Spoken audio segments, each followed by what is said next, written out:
টিনা ও মিনা নামের দুই বোন বাস করত।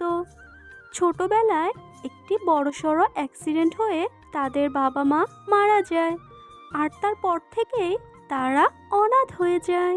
এরপর থেকে তারা তাদের মামির সাথেই থাকতে শুরু করলো, কিন্তু তাদের মামি মোটেও ভালো মানুষ ছিল না।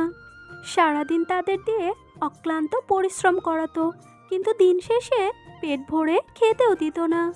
তারা দুই বোন পড়াশোনায় অনেক ভালো ছিল। তাদের শখ ছিল পড়াশোনা করে অনেক বড় হবে, কিন্তু তাদের মামি তাদেরকে স্কুলে যেতে দিত না, কারণ তার অনেকগুলো টাকা খরচ হয়ে যাবে। দিদি, আমরা কি আর কখনোই স্কুলে যেতে পারবো না? না রে বোন, আমাদের আর কখনোই স্কুলে পড়া হবে না।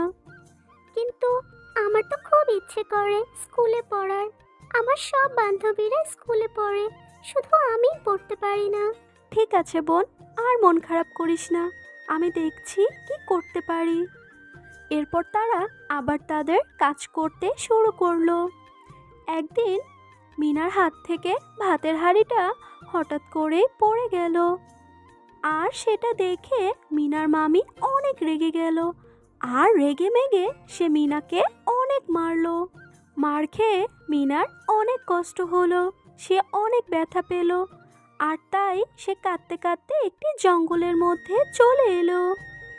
মিনা যখন কাঁদছিল তখন সেখানে একটি পরী এলো, আর সে এসে মিনার সব দুঃখ দূর করে দিল। সেই পরী জঙ্গলের মধ্যে তাকে একটি বাড়ি বানিয়ে দিল, আর তাকে এক ঘোড়া মোহর উপহার দিল। আর এভাবেই তাদের সুখের দিন আবার ফিরে এলো। ছোট্ট বন্ধুরা, আমাদের আজকের ভিডিওটি যদি তোমাদের ভালো লেগে থাকে তাহলে ভিডিওটিতে একটি লাইক দিয়ে চ্যানেলটিকে সাবস্ক্রাইব করতে ভুলো না কিন্তু। আর আমাদের গল্পটি তোমাদের কেমন লেগেছে কমেন্ট করে জানিয়ে দিও।